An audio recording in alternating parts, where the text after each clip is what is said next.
நீ மண் என்றது மனு, மனிதன் என சட்டம் செய்தவன் நான். நீ காலில் பிறந்தவன் என்றது மனு, நீ சாதிக்க பிறந்தவன் என்றவன் நான். வணக்கம். இப்போ நம்ம பார்க்க போகிற போயம் திங்க் ஆஃப் பியூட்டி. ஓகேங்களா, இது 8th ஸ்டாண்டர்டில் இருக்க போயம். ரொம்ப ரொம்ப ரொம்ப சிம்பிளான போயம். சில இடங்களில் வொக்காபுலரி யூஸ் பண்ணியிருக்காங்க. அது நம்ம தமிழ் மீனிங் பார்த்துடலாம், க்ளோசரி படிக்கும் போது தெரிஞ்சிடும். இந்த போயத்தோட தீம் என்ன அப்படின்னா, போயட் என்ன சொல்கிறாருன்னா, ரொம்ப அழகை ஆராதிக்கிறவர் இந்த போயட் சரிங்களா. ரொம்ப ரொம்ப அழகாக ரசிக்கிறவர், அழகை ஆராதிக்கிறவர். அவரோட பாயிண்ட் ஆஃப் வியூவில் அழகுங்கிறது எப்படியெல்லாம் இருக்கும், அழகோட பெனிஃபிட் என்ன, அழகுக்கு ஒரு டெஃபைன் பண்ணுற மாதிரி இந்த போய்ட்டு அவர் சொல்லியிருக்காரு சரிங்களா. ஸோ நல்லா கவனிங்க. A thing of beauty is a joy forever. அதாவது என்னென்னா, அழகுமிக்க ஒரு பொருள் எப்பயுமே இன்பம் அளிக்கிறதா தான் இருக்குது அப்படின்னு சொல்கிறாரு. Its loveliness increases, it will never pass into nothingness. அதாவது என்ன சொல்கிறாருன்னா, அதனுடைய அழகு அதிகரிக்குது, அது ஒருபோதும் வெற்றுத்தன்மைக்கு போகிறதே கிடையாது. ஓகேவா அப்படின்னு சொல்கிறாரு.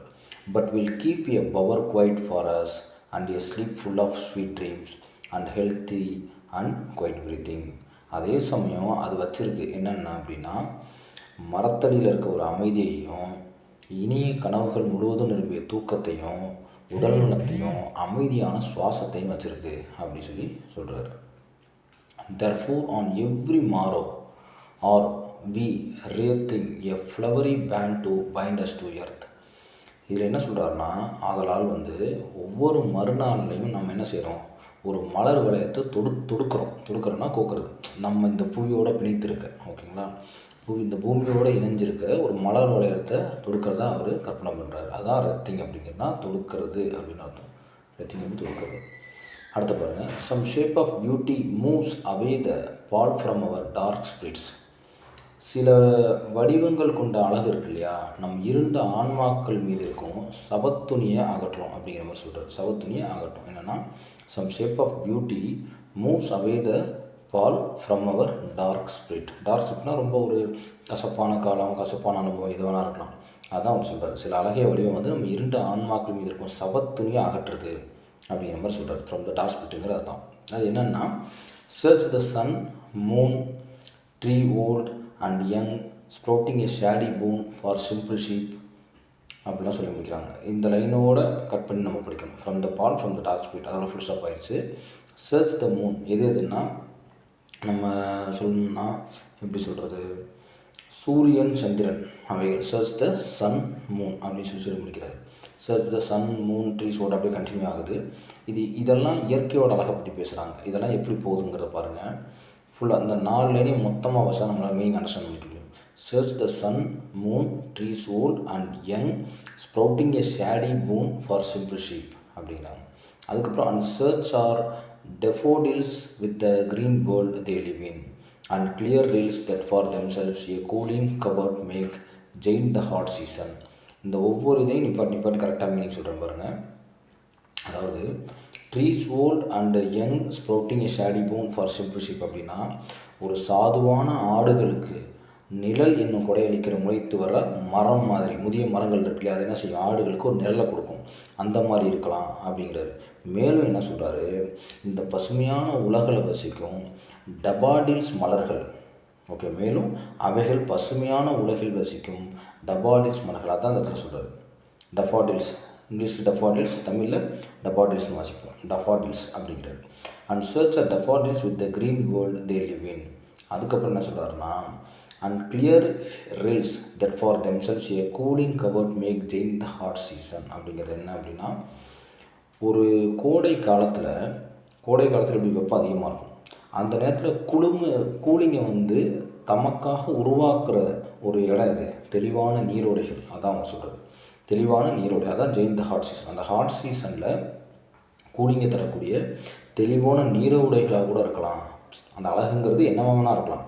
ஒரு சம் ஷேப்பாக இருக்கலாம்னு சொன்னார் இல்லையா போன லைனில், அந்த ஷேப் சூரியனாக இருக்கலாம், நிலாவாக இருக்கலாம், ஆடுகளுக்கு நிழல் தரக்கூடிய முதிய மரங்களாக இருக்கலாம், அல்லது அழகு தரக்கூடிய டபாடிஸ் மலர்களாக இருக்கலாம், அல்லது வெயில் நேரத்தில் கூலிங்கை தரக்கூடிய நீரோடைகளாக இருக்கலாம் அப்படின்லாம் டிஃபைன் பண்ணுறாரு. ஓகே, அடுத்து பாருங்கள், the mid forest brake rich with a sprinkling of fair musk rose blooms. இங்கேருந்து வாசிங்க. The mid forest brake rich with a sprinkling of fair musk rose blooms அப்படிங்கிறது என்ன அப்படின்னா, காடுகளுக்கு மத்தியில் நறுமணம் கவலும் கஸ்தூரி ரோஜா மலர்களாக கூட இருக்கலாம், பூத்து நிறைந்திருக்கும் புதர்களாக கூட இருக்கலாம் அப்படிங்கிறார். காடுகளுக்கு மத்தியில் நறுமணம் கமலும் கஸ்தூரி ரோஜா மலர்கள் பூத்து நிறைந்திருக்கும் புதர்கள். ஓகேவா, மலர்கள் நிறைய ஒரு புதர் இருக்குன்னா நிறைய மலர்கள் பூத்துருக்கும். என்ன கஸ்தூரி ரோஜா மலர்கள், அது காடுகளுக்கு நடுவில் பூத்துருக்கும் அப்படி அதுவாக கூட இருக்கலாம் அழகு அப்படிங்கிறார். அண்ட் கடைசியில் பார்த்தீங்கன்னா, and endless fountain a immortal drink pouring and to us from the heavens drink. சொர்க்கத்தின் விளிம்பிலிருந்து நமக்காகவே கொடுக்கப்படும் முடிவிறா ஊற்றாகிய சாகாவர கொண்ட பானம் தான் இந்த அழகு அப்படின்னு சொல்லி முடிக்கிறார். சொர்க்கத்தின் விளிம்பிலிருந்து நமக்கு வாக்கப்படும் முடிவுறா ஊற்றாகிய சாகாவரம் கொண்ட பானம் அந்த அழகின் வடிவங்கள் அப்படிங்கிறாரு. ஸோ அப்போ அந்த அழகுன்னு இவர் எதெல்லாம் மென்ஷன் பண்ணார்னா, அதிகபட்சம் ஃபுல்லாகவே இயற்கை அழகை தான் அவர் மீன் பண்ணுறாரு. ஓகேவா, இயற்கை அழகை தான் அவர் மீன் பண்ண, அந்த அழகுக்குன்னு ஒரு டெஃபினேஷன் கொடுக்குறாரு இல்லையா, அது ஃபுல்லாக இயற்கை அழகு தான். ஸோ அதை மறந்துடாதீங்க.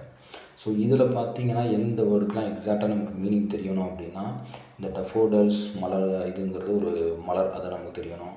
அதுக்கப்புறம் பார்த்திங்கன்னா sprinkling fair musk rose blooms இது தெரியணும். எல்லாமே க்ளோஸில் நம்ம படிப்போம், இருந்தாலும் அவுட்லைனில் நம்ம தெளிவாக பார்த்துக்கணும். சரிங்களா, ஓகே. அந்த போயம் ஒரு 2-3 டைம் வாசிங்க, ரொம்ப தெளிவாக சிம்பிளாக புரியும். ஒன்றும் இல்லை, அழகை பற்றி அப்படியே டிஃபைன் பண்ணிட்டே வர்றாரு, அவ்வளோதான், வேறு ஒன்றுமே கிடையாது. அப்படியே கீழே வந்தோம்னா புக் த போயட் இருக்குது, க்ளோசரி இருக்குது, ஃபில்லிங் த பிளாங்க்ஸ் இருக்குது, ஓகே, கொஸ்டின் ஆன்சர் இருக்குது, ஃபிகர் ஆஃப் ஸ்பீச் இருக்குது. எல்லாமே படித்தா அவங்க கண்டிப்பாக. பட் இந்த வீடியோவில் நம்ம கான்செப்டை புரிஞ்சுக்கணும், அது மாதிரி தான் நம்மளோட மோட்டிவ் இது.